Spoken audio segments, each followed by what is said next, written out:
নমস্কার, your internet school চ্যানেলে তোমাদের সকলকে স্বাগত। তো আজকে আমরা তোমাদের ক্লাস 8-এর ভূগোলের রায় ও মার্টিন কোশ্চেন ব্যাংক অনুসারে দ্বিতীয় পর্যায়ক্রমিক মূল্যায়নের মডেল সেট 5-এর প্রশ্নগুলোর সমাধান করব। তো দেরি না করে চলো ভিডিওটা শুরু করা যাক। প্রথমে একে বলেছে সঠিক উত্তরটি নির্বাচন করে লেখো। একেরটা বলেছে 25 ডিগ্রি থেকে 35 ডিগ্রি উত্তর ও দক্ষিণ অক্ষাংশের মধ্যবর্তী অঞ্চলকে বলে। সঠিক অপশান হচ্ছে অপশান এ অশ্ব অক্ষাংশ। পরে দিয়ে বলেছে সমুদ্রবায়ুর তীব্রতা বাড়ে। সঠিক অপশান হচ্ছে অপশান সি ভোরবেলায়। পরে তিনে বলেছে লা প্লাটা নদী অববাহিকার সমভূমিকে বলা হয়। সঠিক অপশান হচ্ছে অপশান বি পম্পাস। পরে চারে বলেছে প্যাটাগোনিয়া মরুভূমি সৃষ্টির কারণ। সঠিক অপশান হচ্ছে অপশান ডি ভূমির উচ্চতা। পরে পাঁচে বলেছে দক্ষিণ আমেরিকা মহাদেশের মিশ্র বনভূমির অন্তর্গত জলবায়ু হলো। সঠিক অপশান হচ্ছে অপশান বি শীতল সামুদ্রিক। পরে ছয় বলেছে পম্পাস অঞ্চলের প্রধান কৃষিজ ফসল। সঠিক অপশান হচ্ছে অপশান ডি গম। এবার দুয়ের এতে বলেছে নিচের বিবৃতিগুলির পাশে শুদ্ধ ও অশুদ্ধ লেখো। একেরটা বলেছে চাঁদ ও সূর্যের চারপাশে বলয়াকারে মেঘ হলো স্ট্র্যাটাস, এটা হচ্ছে অশুদ্ধ। পরে দিয়ে বলেছে লরেন্সীয় উচ্চভূমি হলো সিল্ট মালভূমি, এটা হচ্ছে শুদ্ধ। পরে তিন হচ্ছে হুরন ও ইরি হ্রদের মধ্যবর্তী নায়াগ্রা জলপ্রপাত, এটা হচ্ছে অশুদ্ধ। বিতে বলেছে শূন্যস্থান পূরণ করা। একেরটা বলেছে ড্যাশ তাপমাত্রায় বায়ু জলীয় বাষ্প দ্বারা সম্পৃক্ত হয়। উত্তরটা হবে হচ্ছে শিশিরাঙ্ক। পরে বিয়ের দিয়ে বলেছে ক্যালিফোর্নিয়া উপকূল ভাগের অধিক ঠান্ডার কারণ ড্যাশ। উত্তরটা হবে হচ্ছে শীতল ক্যালিফোর্নিয়া স্রোত। পরে তিনে বলেছে জলবায়ুগত কারণে উত্তর আমেরিকার অধিকাংশ জায়গায় ড্যাশ উদ্ভিদের অরণ্য দেখা যায়। উত্তরটা হচ্ছে শঙ্কুযুক্ত বা তৈগা। তালবস্য উময় কয় হস্য জয় হস্য কয়ত বয়াকার বা তয় ঐকার গয়াকার। পরে সিতে বলেছে নিচের প্রশ্নগুলির দু এক কথায় উত্তর দাও। একেরটা বলেছে সমান্তরাল নবীন ভঙ্গিল পর্বতমালাকে কি বলে। উত্তরটা হচ্ছে কর্ডিলেরা।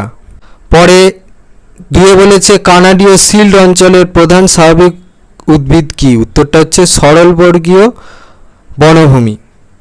দন্তেস্ব র ল ব গয়ে দীর্ঘই রেপ অন্তস্থ ব দন্তেন ভয়ে দীর্ঘ ময় হস্যই। পরে তিনে বলেছে উত্তর ও দক্ষিণ আমেরিকার মধ্যবর্তী সংকীর্ণ ভূখণ্ডের নাম কি। উত্তরটা হচ্ছে যোজক।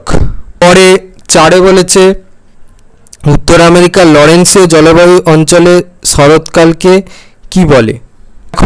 উত্তরটা হচ্ছে ফল। ডিতে বলেছে বাম দিকের সঙ্গে ডান দিকের স্তম্ভ মেলাও। বাম দিকে একে বলেছে এস্টেন্সিয়া, দুয়ে বলেছে কর্ডোবা, তিনে বলেছে অ্যাক্রন, চারে বলেছে ডেট্রয়েট। ডান দিকে এতে বলেছে ময়দা শিল্পকেন্দ্র, বিতে বলেছে রবার রাজধানী, সিতে বলেছে দুগ্ধ শিল্পকেন্দ্র, ডিতে বলেছে পশুচারণ ভূমি। একেরটা ডি, দুয়েরটা সি, তিনেরটা বি, চারেরটা এ হবে। এবার তিনে বলেছে নিচের প্রশ্নগুলির সংক্ষিপ্ত উত্তর দাও। একেরটা বলেছে ঘূর্ণবাতের চোখ কি। উত্তর এখান থেকে উত্তরটা চলছে পর্যন্ত লিখবে। পরে তিনের দুয়ে বলেছে স্লিট কাকে বলে।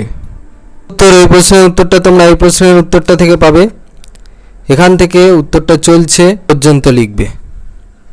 তিনে বলেছে ঝোপতুন্দ্রা কি। এই প্রশ্নের উত্তরটার জন্য এই প্রশ্নের উত্তরটা লিখলে হবে। পরে তিনের চারে বলেছে মৃত্যু উপত্যকা কোথায় অবস্থিত। প্রশ্নের উত্তরটা তোমরা এই প্রশ্নের উত্তরটা থেকে পাবে। এখান থেকে এই পর্যন্ত লিখবে। পরে চারে বলেছে নিচের প্রশ্নগুলির সংক্ষিপ্ত ব্যাখ্যামূলক উত্তর দাও। একেরটা বলেছে বৃষ্টির ছায়া অঞ্চল কিভাবে সৃষ্টি হয়। এই প্রশ্নের উত্তরটার জন্য এই প্রশ্নের উত্তরটা লিখলে হবে। পরে চারের দিয়ে বলেছে ক্রান্তীয় ও নাতিশীতোষ্ণ ঘূর্ণবাতের পার্থক্য লেখো। এই প্রশ্নের উত্তরটার জন্য এই প্রশ্নের উত্তরটা লিখলে হবে। এখান থেকে উত্তরটা চলছে। এই পর্যন্ত উত্তরটা দেওয়া আছে। এবার যেহেতু তোমাদের প্রশ্নটা 3 নম্বরের, তাহলে কেউ 3টে বিষয়ের উপর ভিত্তি করে পার্থক্য লিখতে পারো, কারো মনে হলো 4টে বিষয়ের উপর ভিত্তি করে পার্থক্য লিখবে, আর স্কুল ভিত্তিক ব্যাপার থাকলে তাহলে 6টা পর্যন্ত পার্থক্যের বিষয়ের উপর ভিত্তি করে পার্থক্যটা লিখে দেবে। চারের তিনে বলেছে পম্পাস অঞ্চলকে দক্ষিণ আমেরিকার শস্য ভাণ্ডার বলে কেন। উত্তর এখান থেকে উত্তরটা চলছে, এই পর্যন্ত লিখবে। চারে বলেছে সমুদ্র স্রোত ও বায়ুপ্রবাহ কিভাবে দক্ষিণ আমেরিকার জলবায়ুর বৈচিত্র্যতা সৃষ্টি করেছে। ওই প্রশ্নের উত্তরটা তোমরা এই প্রশ্নের উত্তরটা থেকে পাবে। এখান থেকে এই পর্যন্ত লিখবে। 5 বলেছে নিম্নলিখিত প্রশ্নগুলির উত্তর দাও। এক একটা বলেছে নিয়ত বায়ু প্রবাহের সঙ্গে বায়ুচাপ বলয়ের চিত্রসহ সম্পর্ক আলোচনা করো। দেখো উত্তর, ওই প্রশ্নের উত্তরটার জন্য এই প্রশ্নের উত্তরটা লিখলে হবে এখান থেকে। উত্তরটা চলছে, এই ছবিটা আঁকতে হবে, ছবিটা কিন্তু পেন্সিলে আঁকবে, এই পর্যন্ত লিখবে। পরে 5-2 বলেছে স্থলবায়ু ও সমুদ্রবায়ুর চিত্রসহ বৈশিষ্ট্য ও গতিপথ চিহ্নিত করো। এই প্রশ্নের উত্তরটা তোমরা এই প্রশ্নের উত্তরটা থেকে পাবে। এখান থেকে উত্তরটা চলছে, আঁকতে হবে, ছবিটা কিন্তু পেন্সিলে আঁকবে, এই ছবিটা আঁকতে হবে, ছবিটা পেন্সিলে আঁকবে, এই পর্যন্ত লিখবে। বৈশিষ্ট্য মানে হচ্ছে এই সবগুলো, যেমন উৎপত্তি, গতি, বেগ, তারপরে ধরো বায়ুর প্রকৃতি, প্রভাব, এইগুলো। আর গতিপথ মানে হচ্ছে কোন দিক থেকে কোন দিকে প্রবাহিত হয় সেটা লিখলেই হবে। এই কাকে বলে সেটা লিখলেই তোমার গতিপথটা হয়ে যাচ্ছে। যেমন সমুদ্রবায়ুর ক্ষেত্রে বলছি, সমুদ্র থেকে স্থলভাগের দিকে প্রবাহিত হয়, তাহলে এর গতিপথটা হচ্ছে সমুদ্র দিক থেকে স্থলভাগের দিকে।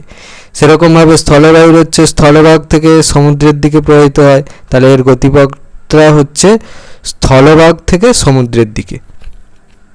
এই ছিল তোমাদের ক্লাস 8-এর ভূগোলের রায় ও মার্টিন কোশ্চেন ব্যাংক অনুসারে দ্বিতীয় পর্যায়ক্রমিক মূল্যায়নের মডেল সেট 5-এর প্রশ্নগুলোর সমাধান। তো তোমাদের যদি ভিডিওটা ভালো লেগে থাকে তাহলে ভিডিওটাকে অবশ্যই লাইক করে দাও এবং আমাদের চ্যানেলটাকে অবশ্যই সাবস্ক্রাইব করে দাও। এই ধরনের ভিডিও নোটিফিকেশান জলদি পেতে হলে আমাদের চ্যানেলটাকে সাবস্ক্রাইব করার পাশাপাশি পাশে থাকা বেল আইকনে গিয়ে অবশ্যই ক্লিক করে দাও, যাতে করে ভিডিও আপলোড হওয়ার সাথে সাথেই তোমরা তার নোটিফিকেশান পেয়ে যাও। আর দেখবে ভিডিও ডিসক্রিপশানে আমাদের টেলিগ্রাম এবং হোয়াটসঅ্যাপ গ্রুপের লিঙ্ক দেওয়া আছে, সেখানে তোমরা জলদি জয়েন করে যাও, যাতে করে সাজেশানের পিডিএফগুলো তোমরা ফ্রিতে এবং জলদি কালেকশন করে নিতে পারো। তো আজকের মতো ভিডিওটা এই পর্যন্তই, দেখা হচ্ছে পরবর্তী ভিডিওতে।